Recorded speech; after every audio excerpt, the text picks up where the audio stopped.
Boa tarde a todos, bem-vindos a mais um vídeo no meu canal. Hoje com uma breve nota acerca das eleições presidenciais. Falta cerca de um mês para as eleições, estamos a 16 de dezembro. Como sabem, as eleições serão a 18 de janeiro e queria dar aqui a minha previsão, ou a minha projeção, acerca do que eu acho que se vai passar a um mês de distância. Claro que, como dizia Shakespeare, quem poderá olhar para as sementes do tempo e saber quais vão desabrochar e quais não vão? Por outras palavras, nenhum de nós pode prever o futuro, mas podemos tentar fazê-lo e é isso mesmo que eu aqui me proponho a fazer. Sobre estas eleições, dizer o seguinte: eu considero a presidência da República uma eleição relativamente secundária. O Presidente tem alguns poderes importantes, nomeadamente pode dissolver a Assembleia da República e, com isso, precipitar a queda do Governo. Isto já aconteceu com Jorge Sampaio em relação ao Governo de Santana Lopes. No tempo de José Sócrates não aconteceu e deveria ter acontecido. Cavaco Silva não dissolveu a Assembleia e deixou que José Sócrates afundasse este país até ao resgate internacional pela Troika. Portanto, o Presidente tem alguma importância, mas tirando isso, a chamada bomba atómica constitucional é uma figura, por vezes, até bastante decorativa, uma espécie de rainha de Inglaterra do nosso sistema político, e como tal, o interesse desta eleição, para mim, é relativamente secundário, e é por esse motivo que é a única vez que estou a falar desse tema. O que é que eu acho que se vai passar? Eu vejo esta eleição como uma corrida a três. Há três candidatos fortes, se quisermos, três grandes. Há dois candidatos secundários, enfim, numa comparação aqui com a Primeira Liga, um Braga, um Guimarães, qualquer coisa desses termos, e depois há os candidatos pequenos. Dentro dos três candidatos principais, eu não tenho dúvidas que André Ventura vai ganhar a primeira volta. É o mais carismático, é o mais ativo, é o mais motivacional e é aquela figura que está a agitar as águas e consegue concentrar em torno de si o entusiasmo de uma camada muito grande e crescente da população. Dos restantes dois, o seu competidor para a primeira volta, eu julgo que será o Almirante Gouveia e Melo que ficará em segundo lugar, apesar das sondagens recentes afirmarem que é Marcos Mendes. Qualquer que seja o candidato que vai disputar a eleição com André Ventura à segunda volta, porém, para mim é claro o seguinte: André Ventura não tem a mínima hipótese de vencer esta eleição. Pelo simples facto de que é um candidato muito polarizador e as mesmas qualidades que fazem dele um candidato muito atrativo e que, enfim, faz com que uma camada significativa do eleitorado esteja do seu lado, são também esses motivos que levam a que ele tenha uma taxa de rejeição gigantesca. E eu não tenho dúvidas que todas as forças de esquerda e do centro-esquerda, todas elas se reunirão em torno do candidato que concorrer contra André Ventura, seja ele qual for. Eu até diria mais longe, a metáfora de Churchill na Segunda Guerra para se aliar ao Stalin na luta contra o nazismo. Ele afirmou que se fosse preciso ir ao inferno fazer um acordo com o próprio diabo, ele faria isso. E, aliás, foi exatamente isso que ele fez, uma vez que, se há algum diabo na Terra, prova do Hitler, podemos dizer que o Stalin é um candidato principal.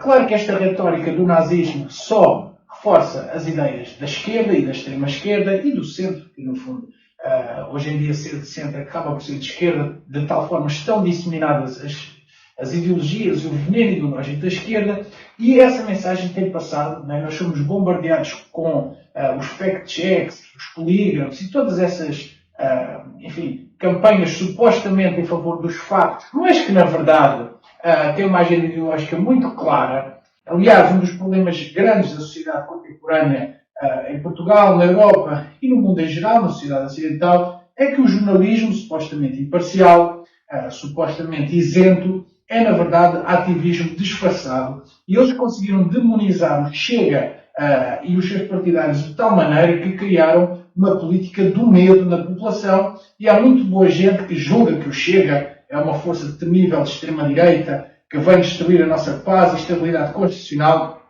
como se o país não precisasse de reformas profundas, como se não tivéssemos tido 3 bancarrotas desde o 25 de Abril, como se não tivéssemos casos e casos e casos de políticos acusados de corrupção. Veremos se chegarão a ser condenados ou não. Parece bastante evidente que muitos deles não serão condenados. Portanto, parece que o país está às mil maravilhas e que o André Ventura é aqui um disruptor completamente gratuito do melhor dos mundos possíveis. Essa mensagem é transmitida insistentemente pela comunicação social, a mensagem do medo, a mensagem do pânico, a mensagem da discriminação contra os apoiantes do Chega, quase que dando a entender que é um partido que nem sequer é democrático. Aliás, há muita gente que existe abertamente, portanto nem sequer deveria ser permitido constitucionalmente.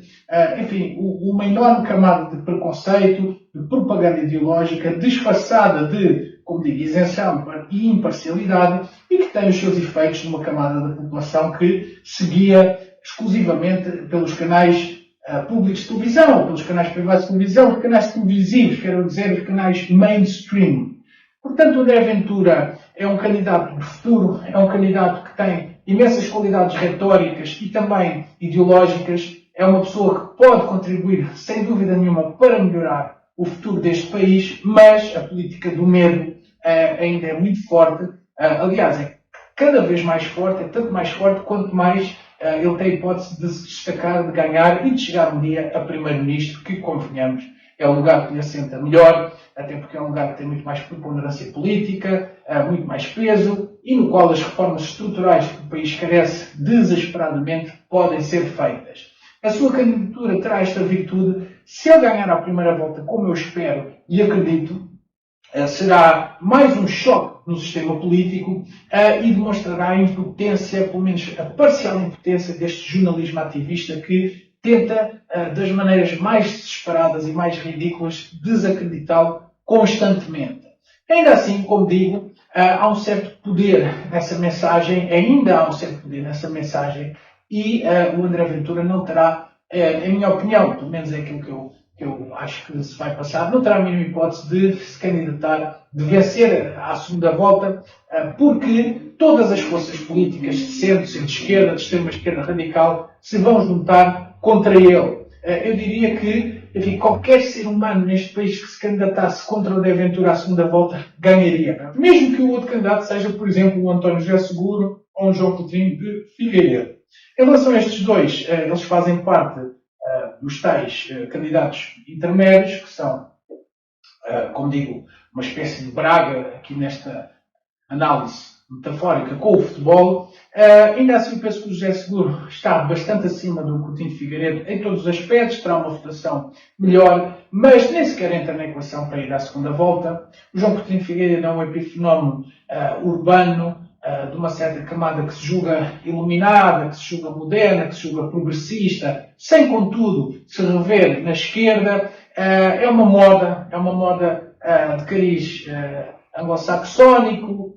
O João Coutinho de Figueiredo é uma figura extremamente incoerente. Por um lado, tem aquela pose de gentleman, até highbrow, bastante, na minha opinião, bastante soberbo, bastante arrogante, mas ao mesmo tempo tem assim umas declarações mais inflamatórias, a mostrar que é assim um homem de músculo e de têmpera, dizendo, por exemplo, que os líderes europeus têm pouca testosterona, porque se tivessem testosterona fariam frente ao Putin. Afirmou também que quer enviar soldados portugueses para combater na guerra da Ucrânia, que isso pode ser uma necessidade, como se nós aqui nas nossas vidas, e preocupados com os nossos assuntos que são graves, enfim, são imensos, tivéssemos agora que travar as guerras dos outros. E depois dizem que o Trump é que é um político da guerra e que os líderes europeus promovem todo o custo a paz. O João Coutinho de Figueiredo disse isto, talvez esteja a pensar numa visão idealista dele próprio, talvez ele próprio gostasse de ter mais testosterona e ir combater para a Ucrânia. Aliás, eu não sei porque é que ele não faz isso, porque é que ele não pega numa metralhadora e se alista como voluntário, mercenário, para combater em nome da suposta democracia e dos direitos humanos e da tolerância, não é? Como se Zelensky não tivesse cancelado as eleições, como se a Ucrânia não fosse o país mais corrupto da Europa, como se não houvesse torturas, incluindo ao próprio povo, que vão buscar homens, soldados, para ir à linha da frente com espíritos à força, sob pena de tortura ou até de fuzilamentos, para lutar numa guerra na qual muitos deles não acreditam e não desejavam e achavam que poderia e devia ter sido evitada, principalmente da parte do seu líder, Zelensky, mas também dos ocidentais, como João Coutinho de Figueiredo, que gostam imenso de travar as guerras dos outros. São guerreiros do teclado, são guerreiros da comunicação social, gostam destas declarações inflamatórias de que os líderes europeus não têm testosterona que ele julga que tem ou que gostaria de ter, e, portanto, João Coutinho de Figueiredo é uma modinha das zonas urbanas de Lisboa e do Porto, e como Presidente da República seria uma autêntica catástrofe. Ele não tem a mínima qualificação, não tem a mínima capacidade, a meu entender, e tem declarações absolutamente estúpidas e perigosas, incendiárias. Esse não serve de maneira nenhuma. Aos candidatos pequenos, o Pedro Tinoco de Faria abdicou agora para André Ventura, o mandatário nacional de André Ventura, um candidato interessante, mas com pouca espaço mediático. Eu penso que ele fez bem em abdicar para o André Ventura. A Joana Amaral Dias é interessante, é uma candidata que eu aprendi a gostar, digamos que é um gosto adquirido, embora eu não possa confiar nunca numa pessoa que, na sua idade adulta, já foi do Bloco de Esquerda. Portanto, uma pessoa que era do Bloco de Esquerda agora tem visões tradicionalistas clássicas de uma direita tradicional. Eu acho isso estranho. Mais vale tarde do que nunca. Eu louvo e recomendo o que ela faz, mas não consigo confiar nela. Voltando aos candidatos principais, a minha previsão é esta mesmo. André Ventura vai ganhar, é o único candidato que tem qualidades suficientes para ser presidente, embora haja aqui um dilema grande nos votantes do Chega, os quais, como sabem, eu me incluo. Por um lado, nós, julgo eu, que os votantes do Chega votarão em André Ventura, e muita gente que vai do Chega porque acredita na verdade e no espírito de missão e nas suas imensas capacidades, no seu talento político excepcional, mas estamos aqui um bocadinho divididos, porque seria muito mal para o partido e, na minha opinião, para o país, se ele fosse eleito Presidente da República, porque ele vai ter que ser, isto é a minha convicção profunda, o seu destino é ser Primeiro-Ministro de Portugal, acabar com esta Terceira República Socialista, fazer uma revolução interna, rever completamente a Constituição, tem que se acabar as referências ao socialismo. Há imensas coisas ali que são completamente antiquadas, anquilosadas e prejudiciais à vida da nação. Nós temos de nos libertar dos preconceitos ideológicos de Abril,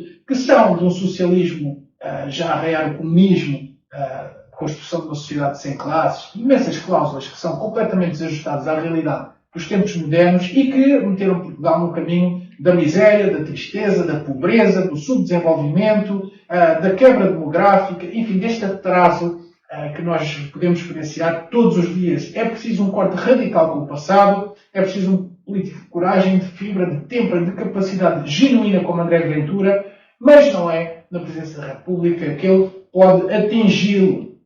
Eu lembro-me, assim, a propósito destas eleições, de uma cena do grande clássico do cinema, O Padrinho, parte 2, quando o Michael Corleone vai a Cuba, ainda antes da Revolução Comunista de Fidel Castro, discutir com outro mafioso, o Ayman Ross, o futuro do país, não é? E ele, no caminho, o futuro, do ponto de vista da máfia, dos seus negócios, para ficarem com Cuba e com os negócios ilícitos de Cuba, na altura com a conivência do governo. No caminho para uma reunião com os outros mafiosos a operar em Cuba, ele depara-se com uma cena em que um polícia intercepta um guerrilheiro, que era favorável a Fidel Castro, e este faz explodir a ele e ao polícia. Portanto, suicida-se e leva consigo um ou dois guardas. E na reunião dos mafiosos ele tem a imprudência de dizer o seguinte: os soldados ou os polícias que trabalham para o governo são pagos, enquanto que estes guerrilheiros que lutam pelo Fidel Castro estão a fazê-lo por convicção e mesmo com custo da própria vida. Portanto, não só não são pagos, como sacrificam, abdicam de muita coisa para prosseguir a sua causa. E pergunta-lhe o Ayman Roth, que é uma espécie de chefe dos mafiosos: sim, mas o que é que isso te diz? O que é que queres dizer com isso? E o Michael Corleone, conhecido pela sua excepcional inteligência e astúcia, responde simplesmente: quer dizer que eles podem ganhar. Eu acredito que todas as candidaturas são feitas por interesses, por ambição. Por exemplo, Marcos Mendes, há anos, que é um candidato pré-anunciado à presidência da República, seguiu os passos do atual presidente. O próprio Gouveia Mel, desde que teve uma boa proeminência nacional, no tempo da Covid, o seu nome começou a ser falado e via-se que a sua ambição era muito forte.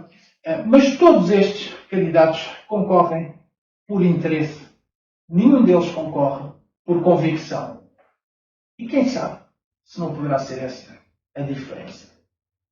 Como sabem, eu não acredito nisto. Acredito que André Ventura vai ganhar a primeira volta por estes mesmos motivos, mas a política do medo, esta ideia de que vêm os fascistas de extrema-direita destruir os direitos adquiridos, como se nós vivêssemos num país perfeitamente desenvolvido e, enfim, moderno e progressista, essa ideia pegou em muita gente e, portanto, André Ventura perderá a segunda volta e eu julgo que o próximo Presidente da República será o Almirante Gouveia Melo. Eu já falei dele no vídeo anterior, acho que é uma figura muito pouco qualificada, politicamente analfabeto, que tem um discurso bastante incoerente, muito pouco aprofundado, sem substância nenhuma, tanto diz que é de direita como é socialista, está alguma coisa entre conservadorismo e socialismo, enfim, quer agradar a todos, talvez seja isso o que se espera de um presidente, mas é politicamente, em minha opinião, com muitas lacunas, mas tem uma vantagem que,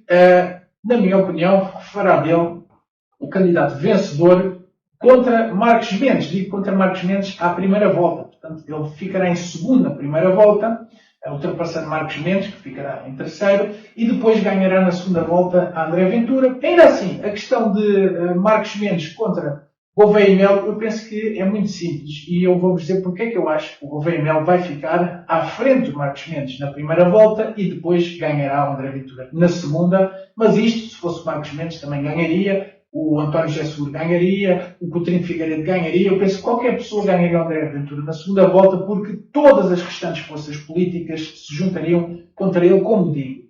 A questão é simplesmente esta. É uma questão de estatura. Estatura.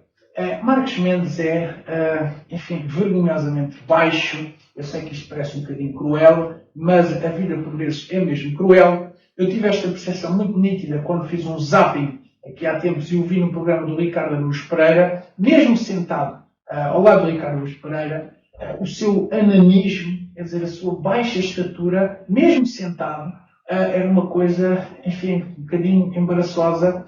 E eu acho que, como digo, é injusto, não será... neste caso não é injusto, porque considero que Marcos Mendes é uma figura muito fraca politicamente também, é o típico indivíduo do sistema. Não acredito na sua isenção, na sua força de caráter para se colocar acima dos partidos e fazer o que é o melhor para o país. É um político que tem todos os vícios da vida política partidária, na qual está mais ou menos imbuído há anos. Foi líder do PSD, depois saiu para ser comentador, mas toda a gente percebe que ele é um indivíduo que tem toda a teia do aparelhismo partidário está montada em seu redor e que não será um candidato, enfim, com o nível de personalidade, idoneidade e independência exigível a um Presidente da República. Mas, para além disso, e é isto que eu queria enfatizar, ele é vergonhosamente baixo, não é? Ele é extremamente baixo. Ele não é só ser baixo, ele é praticamente um anão. E isto é uma coisa que eu acho que, para um líder político, é fatal. É melhor falar, por exemplo, do Napoleão Bonaparte. Mas isso eram outros tempos, ele era um gênio militar e a única maneira de um indivíduo tão baixo, não é? Fisicamente, com uma altura tão baixa, ser eleito Presidente da República seria se fosse um gênio político incontestável, o que não é manifestamente o caso. O Marcos Mendes é uma figura bastante medíocre, como penso que toda a gente concordará. E eu acho que vai ser aqui uma coisa curiosa, que não sei se as estatísticas podem cobrir isto, mas acho que as mulheres se vão recusar a votar em Marcos Mendes por este mesmo motivo. O Almirante Gouveia Melo, com todos os seus defeitos, tem pelo menos o perfil, a figura de um estadista, um chefe de Estado, de um líder. Não é? É um tipo alto, depois tem aquela questão de ser almirante, não é? O ranking, a patente militar, neste caso da Marinha, é um tipo alto e magro, pelo menos tem o perfil ou a imagem de liderança, de comando. O Marcos Mendes tem aquele aspecto serviçal, uma espécie de mordomo político, não é? Aquela pessoa que faz favores aos amigos. Para além de não ter estatura, não me parece ter estas qualidades de liderança e de independência. Mas mesmo voltando ao ponto da estatura, eu sei que é cruel, mas eu acho que estas coisas têm que se discutir abertamente porque fazem parte também dos votos. Há uma componente ideológica, há uma componente pessoal e depois há uma componente também um bocadinho indefinível ou inefável da imagem e da força e aqui da capacidade de liderança. E isso inclui, felizmente ou infelizmente, para ele infelizmente, a postura e a altura, mesmo a altura física, não é? E o Marcos Mendes é praticamente um anão. Imagine-se, por exemplo, o encontro entre Marcos Mendes e Donald Trump, que é um indivíduo bastante alto. Quer se queira, quer não, a imagem que isso deixa dos portugueses será uma imagem fraca, uma imagem de alguma debilidade, falta de liderança, falta de força, falta de comando. Eu sei que pode parecer superficial, eu não estou a dizer que isto para mim é decisivo, muito mais decisivo é a sua mediocridade intelectual e a sua falta de independência política, mas eu acredito sinceramente que isto pode ser um fator de peso, principalmente para o público feminino, e eu acho que as mulheres não vão votar em Marcos Mendes, também porque ele é baixo, ou até mesmo diria mais, principalmente por causa disso. Talvez seja um disparate, talvez seja uma divulgação, enfim, pouco condizente com a realidade, mas nós sabemos que estas coisas interessam não apenas na política, mas também noutras esferas da vida. Portanto, esta é a minha previsão para as eleições presidenciais. À primeira volta ganhará André Ventura contra Gouveia e Melo, mas na segunda volta Gouveia e Melo vencerá e será, infelizmente, o presidente que nós teremos nos próximos anos. E talvez seja mesmo uma raridade, mas na nossa história política, um presidente que só será presidente com um mandato, porque eu acho que no tempo que ele lá estiver, na duração da sua presidência, se verá claramente o seu analfabetismo político e a sua fragilidade como ator político principal, como é o Presidente da República. É tudo por hoje. Obrigado e até à próxima.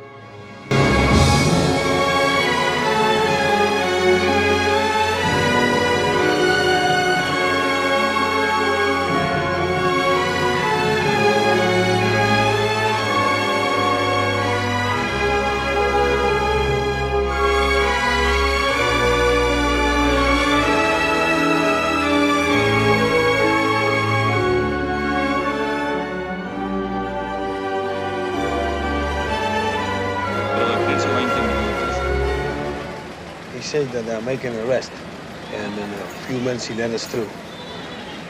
Johnny. E niente, qualche schifosi banditi. Stanno facendo la pulizia. ¡El 26 de julio! ¡Que mueran los batistianos! ¡Viva Fidel!